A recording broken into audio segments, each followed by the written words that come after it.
So let's talk about carbohydrate chemistry. Now that sounds like a deep subject, doesn't it?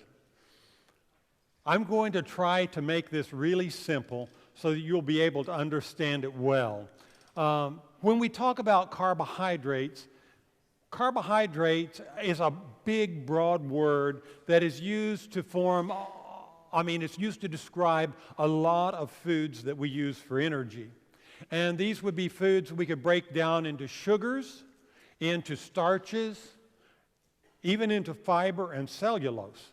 So all of those are carbohydrates. Now there are other foods we can use for energy as well. You have fats, and you also have proteins.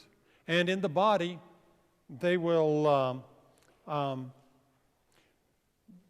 be broken down into carbohydrates before the body can burn them into energy. So carbohydrates are really important when we talk about them. So instead of going with all kinds of chemical models and diagrams, I decided to make it really simple. And what we're going to do is we're going to first start talking about these sugars, because simple sugars are what most carbohydrates are made up of. And right at the very bottom of the totem pole is a simple sugar that we call glucose. Glucose will represent by a little red oval. Is that good enough? Okay? Anytime you see the red oval, that means glucose. There are other simple sugars. Another one that you're probably well acquainted with is fructose. And that I've represented with a yellow oval. And then another one that's a little less common is galactose. Now in nature, these things typically do not, they're not independent. They like to bond themselves together. So it's not uncommon to see two bound together. And when you have two molecules of glucose that bind together, then we call that what? Maltose. Good. This is a sugar that, we'll talk more about that in a little bit. Sucrose. Sucrose is another simple sugar, and it is made up of glucose and fructose. And then you have lactose, the milk that, the sugar that's in milk. And it's made up of glucose and galactose. So then in nature, it just, these glucose molecules just love to chain themselves together with what we call hydrostatic bonds. That's on the test. Be sure you remember that word. No, don't worry about that. We're going to stay away from the big words, and let's just focus on the easy stuff. I know that this sounds like we're getting in pretty heavy because we have all these OS words. The take-home message I really want you to remember from using all these OS words is this. If it ends in OS, and you're reading a food label, if it ends in OS, it's a sugar. Is that simple enough? So if it ends in OS, it's a sugar. Now when the glucose chains itself together in long chains, these intermediate length chains of glucose we call starches, like in a potato. So if you digest that potato, during the digestion process, all those little bonds get broken, and what you end up with is plain old glucose. Plain old glucose. And then we have fiber. As glucose chains get longer and longer and longer, then it gets to where your body just can't break them apart. You don't have the enzymes to break all those branched chains apart. And so what happens then is we call it fiber. Now there's actually a starch in between here that we call resistant starch. It's longer than most starches, but it's not quite as long as fiber. And it's something we call resistant starch. Now that's something I wish every person with diabetes would eat a lot of. You take these starches, and in the cooking process, those bonds oftentimes will break apart. And then you take so when you digest them, then they're simple starches. That can be a problem. But you put them in the refrigerator for 24 to 36 hours, and those hydrostatic bonds will reform. Those bonds reform into the resistant starch again, where you can't digest it. So, you break them down by heating them, you can eat them, and you can use them all, and they just go into sugar. You put them back in the refrigerator, and many of them reform, so you can't. So take, for instance, a potato, a baked potato. You take that potato, put it in the oven, bake it, you pull it out. It's all real light and fluffy. You have broken apart a whole bunch of bonds. And now, when you eat it, what happens to it in the stomach? Oh, man, it just sets your sugars on edge. I mean, it just spikes them like crazy. However, you take that same potato, not the same potato, you take a potato, put it in the refrigerator for 24 to 36 hours, you pull it out and make a potato salad out of it, and then eat it. You can eat the same weight, and it's not going to spike your sugar like it did before. Why? Because your body can't digest all those starches. So a lot of those starches go on down to the large intestine, where bacteria break them apart. And once the bacteria have broken them apart, then you can begin digesting them. But by that time, it's really getting a little too late to do you much good. So you have the fullness feeling.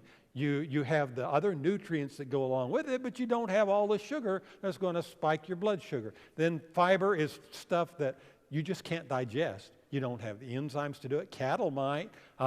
Some other creatures have enzymes that they can digest that, but we can't as humans. So, but for us, fiber does play a very important role. We need fiber in our diet, lots of fiber. And without it, you probably won't be able to reverse diabetes. So, but it does fit into the carbohydrate category. Now, we're going to be talking about these, and I want you to sort of remember this, so that as I talk about these various components, you can say, aha, yeah, that's the red circle. That was the glucose he talked about, or that was the fructose. So let's just shrink it down and put it in the corner up there and just leave it there for a few slides, okay? Is that all right? And then now when we talk about these next slides, we'll be able to understand what we're talking about, hopefully. The next thing I want to do is focus in on glucose. The glucose is a simple sugar, and it's absolutely essential for the body to have glucose. You cannot live without glucose. In fact, your brain only burns glucose for energy. It will not use any other fuel for energy. So if your glucose goes down, like happens especially in a type 1 diabetic, maybe it goes to 23 or something like that, a real low number.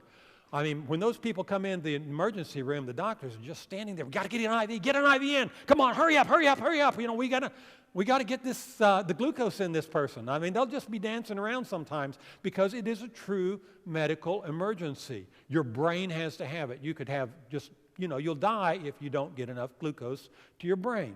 So anyway, it's essential. So then where do we get it from? Well, we get it from sugars and all kinds of sugars. There are more sugars than what I listed here on the screen. But glucose is one, your table sugar, your all those other wonderful sugars that you use in your cooking, whether it's turbinado or maple syrup or whatever, they contain glucose. Starches are made up of just long chains of glucose. So that's no problem. We can get glucose from starches. Then there's fiber, and then there's cellulose. So let's, all of those are made up of glucose. Then the next one is fructose. Fructose is a non-essential sugar. In fact, there is no cell in your body that can burn fructose. Not one.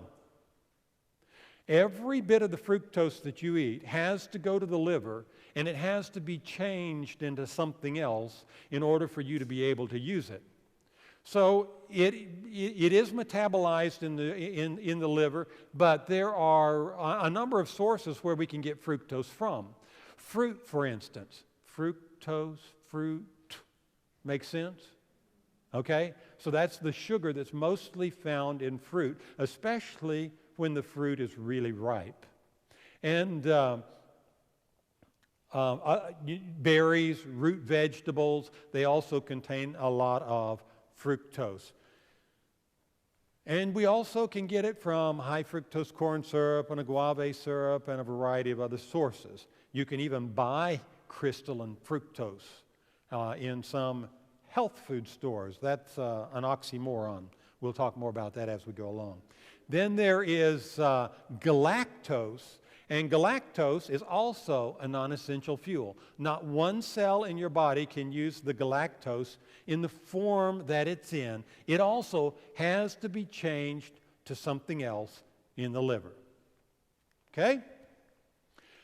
Let's talk about the maltose. You'll notice we're going right down the list again and just expanding a little bit what we were doing before.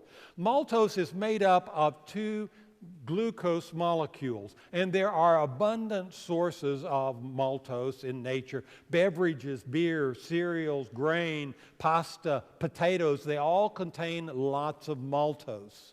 And during the digestion process, something comes along, a little enzyme comes along and easily breaks this tiny little bond that exists between the two molecules. And when that happens, what you have is you have just plain old glucose. Then we have sucrose. Now, sucrose is table sugar. I hope you will always remember what sucrose means. It means plain old table sugar. You know, there's a lot of people that don't understand that, even people that have taken chemistry. And your food manufacturers certainly know it, and they use it to their advantage. You know these little packages of drink, dehydrated stuff that you can get, and you just tear the end off of it and add it to your water, and suddenly you have a nice sweet drink? Well, one of the director of the lab at the hospital where I work, at the time she was director, and she was she was a good friend. She had diabetes, and she had talked to me on a number of occasions about her disease and what she could do to reverse it. And we had a good relationship between us, and I felt like I could really kid her a lot. So I saw her walking through the lobby of the hospital. She was just walking away from one of those blue water bottles, you know, how they turn them upside down on this little dispenser or whatever. She didn't want to use water out of the water fountain. She'd gone to the blue bottle and gotten the good water, and then she had just dumped one of these packets of something in there. And it looked sort of brown. And I said, "What kind of mud water are you drinking?" And she says, oh, it's okay, isn't it? It doesn't have anything in it except sucrose. That's okay, isn't it? That's table sugar. And she has diabetes, and she's drinking table sugar. And that's okay, isn't it? No, it's not okay. But she didn't know. She didn't know. We had to educate her. But anyway, sucrose is available in many things. You know, the fruits, especially when they ripen down, right there at the last, when they really ripen down, that's when you will have a lot of the sucrose that is formed. And it's broken down into glucose and fructose when it is digested.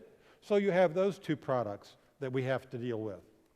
Then we have lactose, and lactose, like I've already said, is the milk sugar made up of glucose and galactose. And when it's digested, it gets broken down into glucose. Well, how's that? Well, like I said, the galactose has to go to the liver.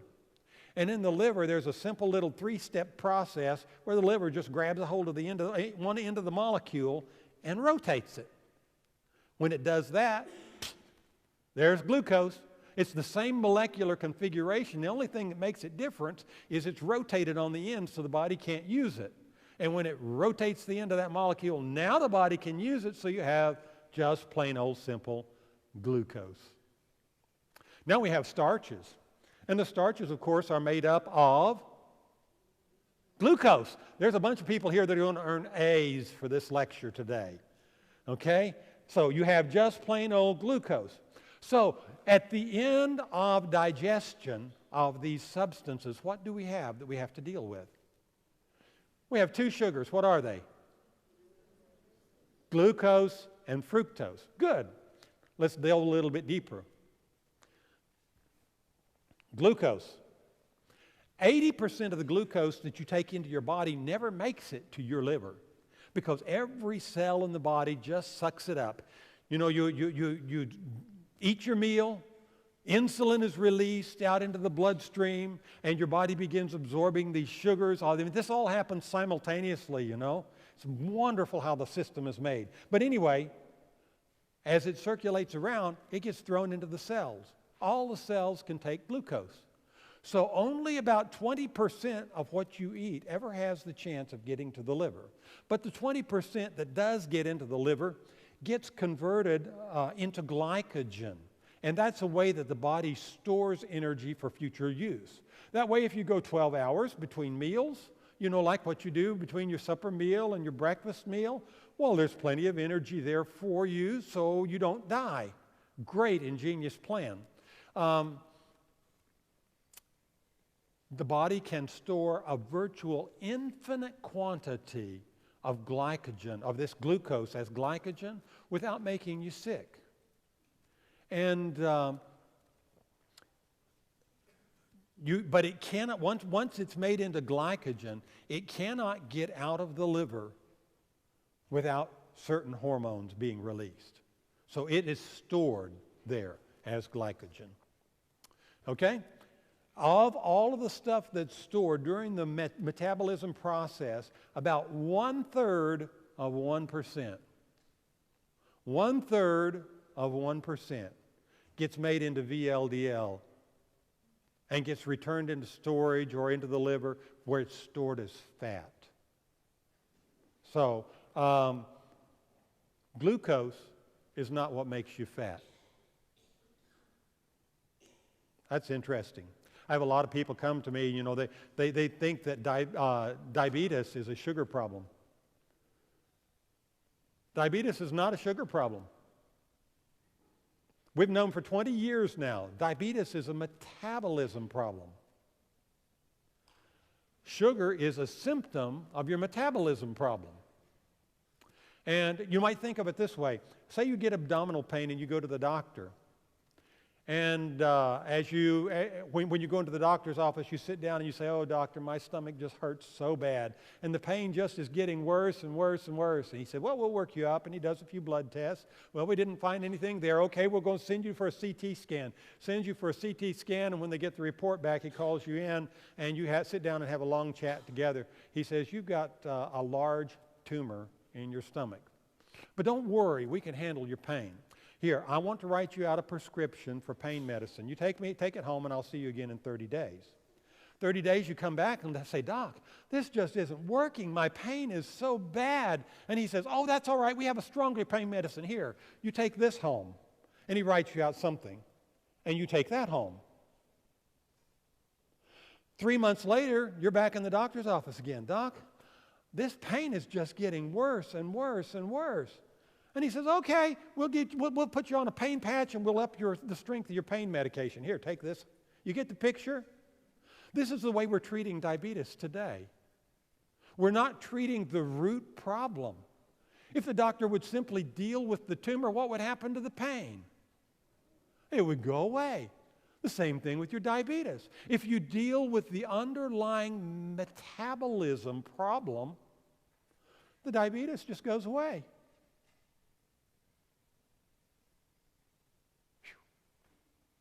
Wonderful stuff. Okay, so what about fructose? Fructose, absolutely no fructose can be burned for energy. So it all has to go to the liver where it's metabolized. It goes through a very complicated, convoluted pathway. If I were to give a chart big enough for you to see of how it's dealt with, it would probably be about as big as this stage. I mean, you know, for you all to see up here what's going on.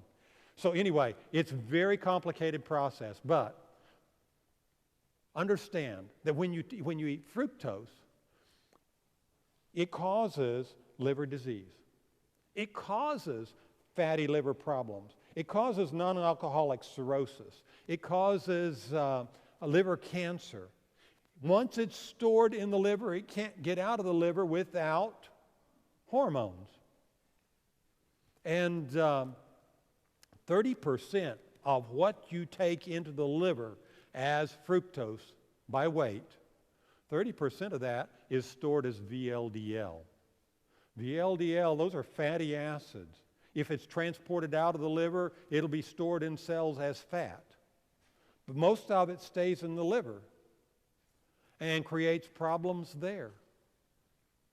So the fructose is not a real good thing like it is. And yet we are eating more and more of it every day. Now, I've tried to simplify what happens when it goes into the liver. 40% of your fructose in the liver is converted to glucose, and that's returned to the body. Your body knows how to deal with that. That's a good thing. 30% of it becomes VLDL and is stored as fat. 30% of it goes through a real complicated metabolic pathway. As it does that, it'll make some of that into fat. It makes some of it into uric acid. It turns some of it into free radicals. The fat portion will cause some of that is stored as skeletal muscle fat. Some of it is stored as liver fat, as globs of fat in the liver. Some of it is formed into triglycerides, and you have elevated insulin levels that occur as a result of this. Then there's uric acid. When the uric acid is formed, the uric acid has to be metabolized.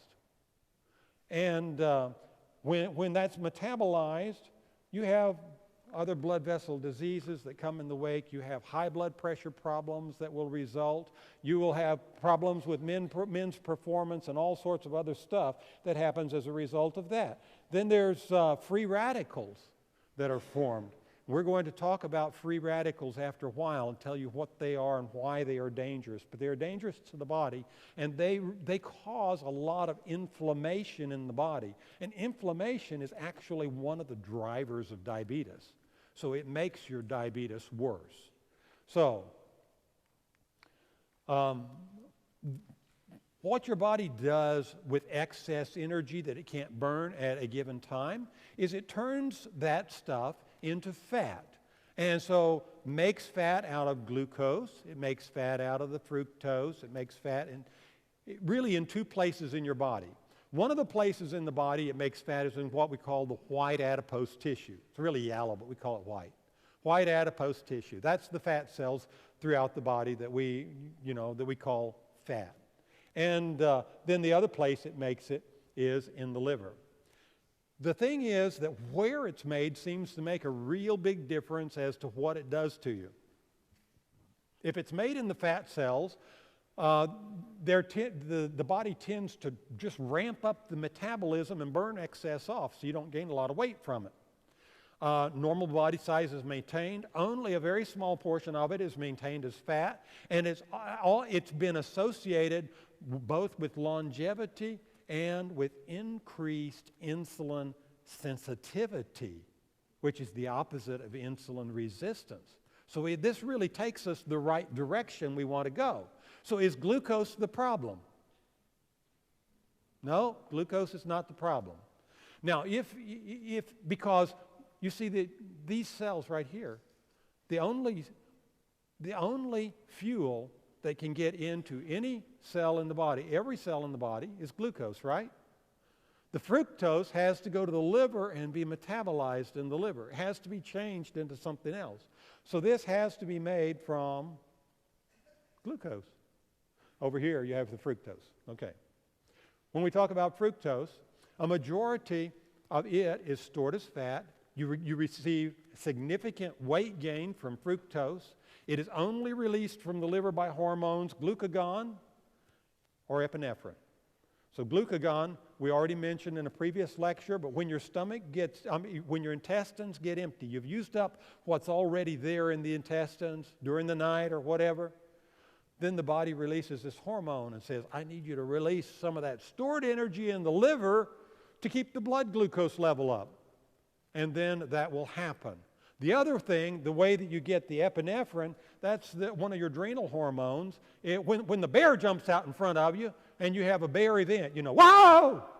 Okay, you get that shot of adrenaline, that power surge going through your body. Oh, I'm just defatting my liver. Whew, glad that happened. Okay, so that's good for you. So we've talked about glucose. Here's a glucose molecule.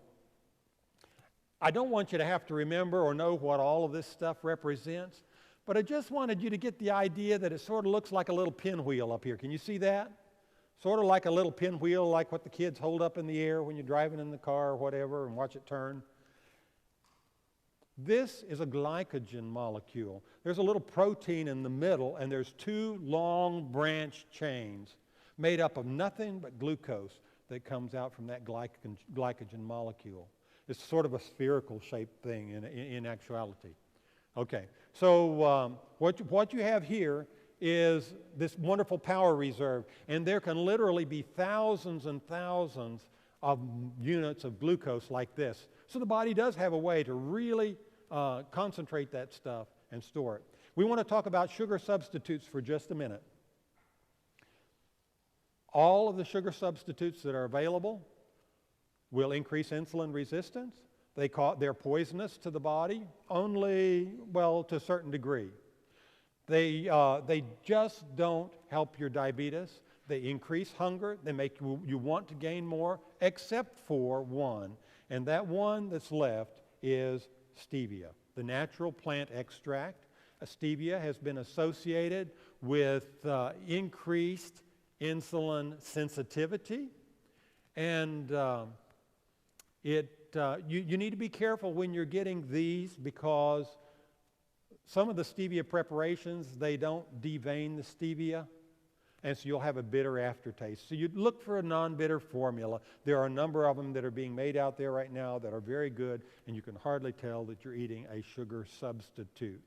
So what have we learned in this session? We've talked about sugar chemistry. There's the glucose, fructose, galactose, simple sugars, and all these get put together in various ways. But when they're digested, it comes down to two, glucose and fructose. The glucose is a good guy. We want lots of that. We need that. It's absolutely essential. Fructose is handled differently biochemically. There's a lot of dietitians out there that will say a calorie is a calorie. It doesn't matter where you get them from. Well, from the chemistry standpoint, from the biochemistry standpoint, I say it absolutely does matter where you get them from. And we'll delve a little bit deeper into this as we go. The good news is there is an antidote for fructose. And Dr. Robert Lustig says, when God packages a toxin in your food, He always packages it with the antidote. The antidote for fructose is fiber. It bonds to fatty acids that are formed because of the fructose. It carries them to the large intestine, breaks them up into small chain fatty acids which reduce insulin sensitivity. It just runs a lot of these problems in reverse. So if you're going to eat foods which contain fructose, you have to eat them with lots of fiber.